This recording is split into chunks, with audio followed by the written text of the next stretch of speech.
hiyo pesa kama si yeye. Mpaka nakuja kwako, ina maana nishamhoji, anasema kwamba ile pesa sio ikaichukua, sikapeleka kwenye nini, sikapeleka kwenye vikoba, sio kitu. Yani haeleweki yule mwanamke.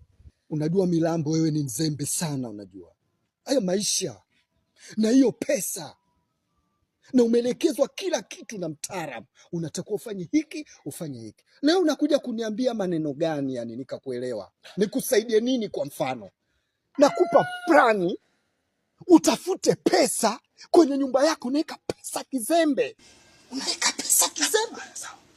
Naomba nipeleke kwa mganga. Mimi nikwambie tu, nilikupeleka kwa mganga kwa kutatua matatizo yako, njaa zako. Kwa muda huu sitopata tena muda wa kukuchukua kukupeleka tena kule kwa mganga.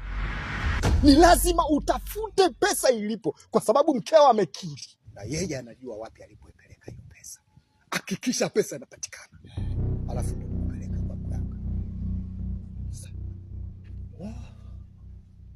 Kwa hiyo bila kupoteza muda na kuanza kupigana kelele hapa njiani, fanya vyovyote unavyoweza kufanya akupeleke alipopeleka pesa. Hilo ni tatizo kubwa ambalo umelitengeneza.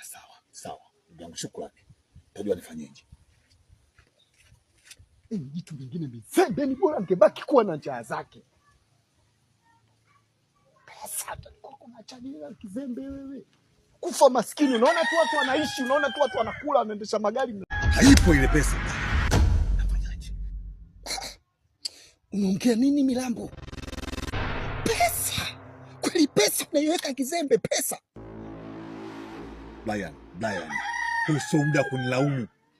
Brian, usio muda kunilaumu. Ni muda kunisaidia. Pesa haipo. Inapoteaje pesa kwenye nyumba yako, chumba chako, nyumba yako? Kwako unaishi na nani? Sinajulikana, niko na mke wangu. Sasa kama unaishi na mkeo, unahisi nani atakuwa amechukua hiyo pesa kama si yeye? Mpaka nakuja kwako, ina maana nishamhoji, anasema kwamba ile pesa sio ikaichukua, sikapeleka kwenye nini, sikapeleka kwenye vikoba, sio kitu. Yani haeleweki yule mwanamke. Unajua Milambo, wewe